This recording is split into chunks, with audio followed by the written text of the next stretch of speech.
Louvado seja nosso Senhor Jesus Cristo. Nós vamos fazer o nosso comentário, Evangelho de São Mateus, nosso 88º encontro. Mateus capítulo 26, de 1 a 16. O Messias vai ser morto. Vamos ouvir a leitura desta parte do Evangelho de São Mateus, capítulo 26, do versículo de 1 a 16. Quando Jesus acabou de dizer todas essas palavras, ele falou a seus discípulos: Vocês sabem que daqui a 2 dias vai ser a festa da Páscoa. E o Filho do Homem será entregue para ser crucificado. Então, os chefes dos sacerdotes e os anciãos do povo se reuniram no palácio de Caifás, o sumo sacerdote. Decidiram juntos que prenderiam Jesus com esperteza e o matariam. Mas diziam: não vamos fazer isso durante a festa, para que não haja confusão no meio do povo. Jesus se encontrava em Betânia, na casa de Simão, o leproso. Então chegou uma mulher com um vaso de alabastro cheio de perfume muito precioso. Ela derramou o perfume na cabeça de Jesus enquanto ele estava à mesa. Vendo isso, os discípulos ficaram com raiva e disseram: por que esse desperdício? Isso poderia ser vendido bem caro para dar dinheiro aos pobres. Jesus percebeu e disse: por que vocês aborrecem essa mulher? Ela está me fazendo uma coisa muito boa. Vocês terão sempre os pobres com vocês, mas eu não vou estar sempre com vocês. Ela derramou esse perfume em meu corpo, preparando-me para a sepultura. Eu garanto a vocês, por toda parte onde esta boa notícia for pregada, também contarão o que ela fez e ela será lembrada. Então, um dos 12, chamados Judas Iscariotes, foi ao chefe dos sacerdotes e disse: o que é que vocês me darão para eu entregar Jesus a vocês? Combinaram então 30 moedas de prata. E a partir deste momento, Judas procurava uma boa oportunidade para entregar Jesus. Então, este é o texto que nós vamos refletir no dia de hoje. Versículo 1. Quando Jesus acabou de dizer todas essas palavras, ele falou a seus discípulos. Ao terminar o último discurso de Jesus, agora ele irá agir. Ao dizer que Jesus falou todas essas palavras, resume a obra do Messias. Acabou o tempo de falar. Jesus ficará calado durante os seus juízes. Mateus capítulo 26, versículo 63, capítulo 27, versículo 14. Agora inicia o sacrifício de sua vida. Nos discursos, Jesus revelou a vontade de Deus, configurando a identidade e o modo de vida da igreja, a igreja comunidade dos discípulos. Versículo 2. Vocês sabem que daqui a 2 dias vai ser a festa da Páscoa, e o Filho do Homem será entregue para ser crucificado. Por 3 vezes, Jesus disse aos discípulos sobre a cruz, sua morte e ressurreição. Mateus capítulo 16, versículo 21, Mateus capítulo 17, versículo 22 a 23, Mateus capítulo 20, versículo 17 a 19. Ele prevê em clara consciência as coisas que estão por vir. Não são os inimigos que têm a primeira palavra ao resolverem matá-lo, mas Jesus é que caminha consciente para a morte. Jesus será entregue. Ele sofre a ação daqueles que querem matá-lo. Jesus permanece fiel à missão que o Pai lhe deu. Diante de um contexto de tirania e retaliação, de recusa a acolher o Evangelho, e com o Evangelho Jesus, o anunciador do reino dos céus. A morte vai acontecer na véspera da Páscoa. Jesus julgará o mundo e condenará a elite resistente e opressiva.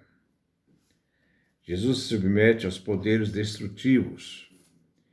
Ser crucificado refere aqui a uma execução política.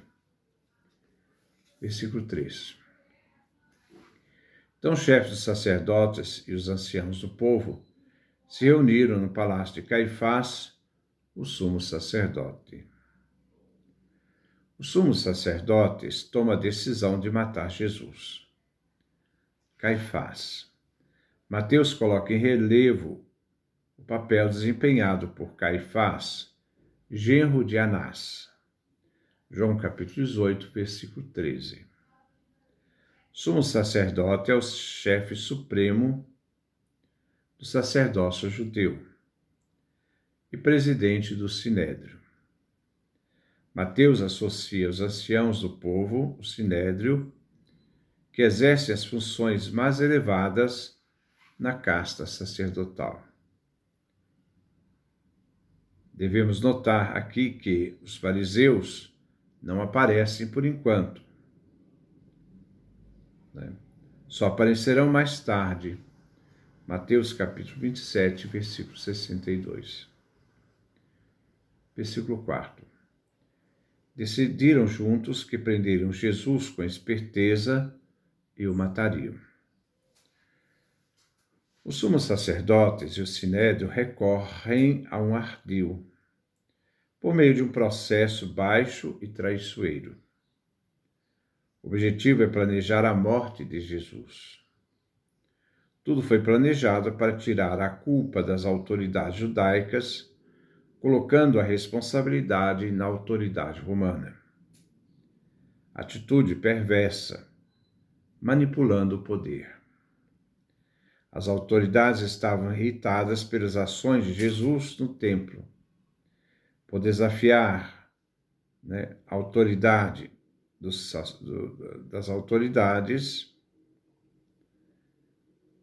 e eles recusam reconhecer Jesus como o Messias enviado por Deus.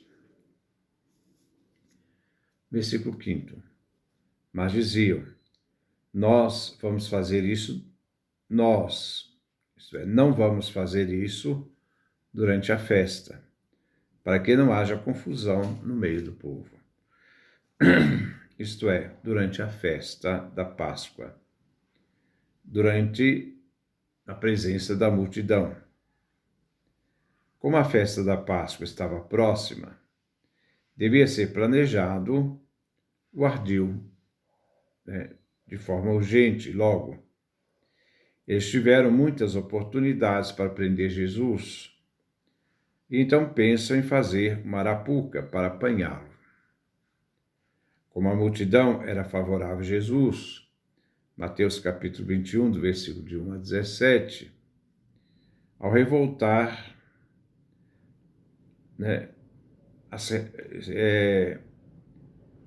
então eles vão chamar a atenção das autoridades romanas, atribuindo a Jesus uma revolta. E essa revolta poderia fazer com que a autoridade religiosa perdesse o seu poder lá naquela região de Israel. A festa estava próxima, há 2 dias. Deve-se planejar o mais rápido possível a morte de Jesus. Versículo 6. Jesus se encontra em Betânia, na casa de Simão, o leproso. Jesus se encontra em Betânia, distante de Jerusalém, 3 quilômetros. Local de intimidade de Jesus, local de segurança, na casa de um, entre aspas, marginal, isto é, um leproso, que sofre o sofrimento físico, isolamento social, a exclusão religiosa, que tem dificuldades econômicas próprias dos leprosos. Embora Jesus o tenha curado, ele continua sendo identificado como portador da hanseníase, da lepra. Versículo 7. Então chegou uma mulher com um vaso de alabastro, cheio de perfume muito precioso. Ela derramou o perfume na cabeça de Jesus, enquanto ele estava à mesa. Mateus não dá o nome à mulher. João a identifica como Maria, irmã de Lázaro. Perfume na cabeça de Jesus não é unção, mas reflete de forma pública um gesto de estima por Jesus. Era um perfume precioso e muito caro. Ela quer evidenciar o profundo afeto e respeito a Jesus. O óleo na cabeça é gesto de hospitalidade realizado nas refeições. A unção que ela faz em Jesus revela que ele é rei. O rei era ungido com óleo na cabeça. Versículo 8. Vendo isso, os discípulos ficaram com raiva e disseram: por que esse desperdício? Os discípulos não se comovem com a ação da mulher. Eles ficam escandalizados porque a mulher desperdiçou o alabastro, que custou muito caro, gastando, então, isto tudo com Jesus. Os discípulos qualificam o gesto como esbanjamento, e o óleo poderia ser mais empregado, o perfume mais empregado, não com Jesus, mas com os pobres. Mateus capítulo 19, versículo 21. Versículo 9. Isso poderia ser vendido bem caro para dar o dinheiro aos pobres. Os discípulos murmuram entre si o gesto da mulher. O dinheiro gasto poderia aliviar o sofrimento dos pobres. O gesto da mulher não foi entendido pelos discípulos, que a criticam. Ela esbanjou com Jesus.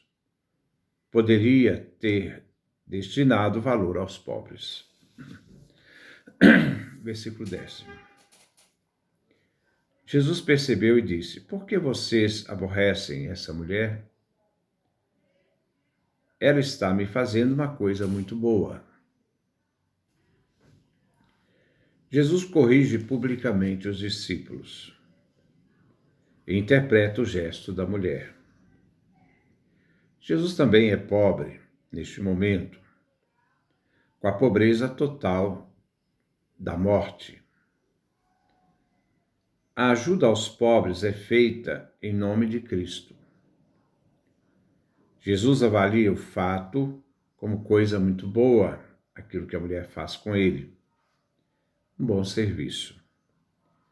Jesus é o centro da cena e o beneficiário do gesto da mulher. Ela se coloca como discípula. Versículo 11. Vocês terão sempre os pobres com vocês, mas eu não vou estar sempre com vocês. Jesus lembra a clássica doutrina judaica, que antepunha as boas obras à esmola. Aqui trata-se de uma unção que mais tarde não poderia ser efetuada. Jesus não quer enunciar nenhum princípio sobre a situação dos pobres em relação a ele. Jesus reconhece a situação contínua de pobreza. Deuteronômio capítulo 15, versículo 11. Mas não a descarta nem justifica esta situação da pobreza. Aqui revela a escolha do momento realizado pela mulher. Jesus é o crucificado, na nudez do pobre. Mateus capítulo 25, versículo 40 e 45. É corpo partilhado e doado para nossa salvação. Versículo 12. Ela derramou esse perfume em meu corpo, preparando-me para a sepultura. O corpo de Jesus está destinado à morte. Ele será agarrado e será maltratado. A ação da mulher é um gesto profético, apontando para o destino de Jesus, destino de sofrimento e de morte. E que será depois da morte e será colocado num sepulcro. A unção significa que Jesus é rei, que sofrerá e morrerá nas mãos dos ímpios. Se trata do Messias aqui sofredor. Enquanto os discípulos lutam para ser fiéis a Jesus, as mulheres são aquelas que permanecem com Jesus. Versículo 13.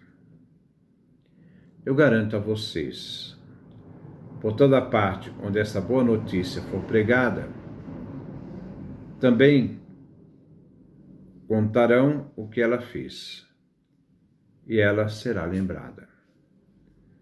O que a mulher fez foi reconhecer o caminho de sofrimento e morte de Jesus.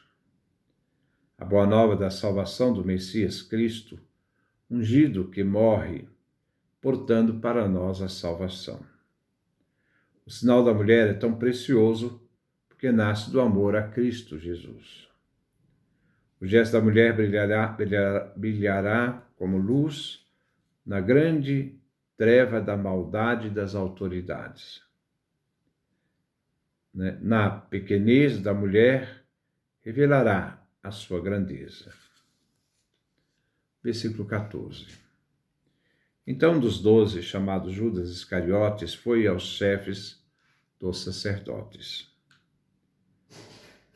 Do círculo mais próximo de Jesus, surge alguém que, movido pelo dinheiro, entregará Jesus nas mãos dos inimigos. Judas se opõe ao gesto da mulher, que gasta uma grande soma de dinheiro para ungir Jesus. E Judas agora vai entregar Jesus por uma soma em dinheiro. Judas se dirige então para as autoridades religiosas, porque ele deve, neste momento, manifestar sua traição a Jesus, pelo dinheiro. Versículo 15. E disse: o que é que vocês me darão para eu entregar Jesus a vocês? Combinaram então 30 moedas de prata. Os apóstolos jovens admitidos, escolhidos, repetindo, os apóstolos foram admitidos, escolhidos e participaram da intimidade de Jesus. Viram o que Jesus fez e o que Jesus ensinou. Foram instruídos pelo próprio Jesus. Mas mesmo assim, um deles trai Jesus. As 30 moedas de prata correspondem à indenização por um escravo ferido por um boi. Êxodo capítulo 21, versículo 32. No profeta Zacarias, capítulo 11, versículo 8 a 14, era o pagamento pelo trabalho do pastor por um mês de trabalho. Jesus vale pouco, mas Judas fica satisfeito. versículo 16. E a partir deste momento, Judas procurava uma boa oportunidade para entregar Jesus. O tempo oportuno, momento oportuno de Judas causar a morte de Jesus. Este tempo oportuno de Judas para entregar Jesus é o tempo oportuno,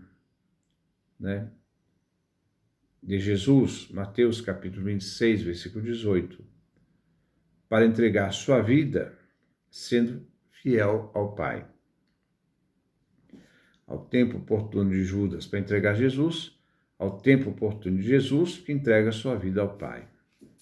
Judas é um cooperador das autoridades judaicas para consumar o plano de matar Jesus. A entrega de Jesus por todos, é um grande sinal do seu amor por nós. Por isso, Jesus é entregado por Judas, o traidor. E essa traição é feita tendo em vista a ganância, por causa do dinheiro. O preço dado a Jesus é ridículo por um homem daquela posição que era Jesus. O texto fala do desprezo das autoridades por Jesus, que oferece uma recompensa pequena. Essa recompensa pequena é uma forma de desprezar o próprio Jesus Cristo. Depois nós vamos continuar. Que Deus nos dê a sua graça, a sua bênção, sua face resplandeça sobre nós.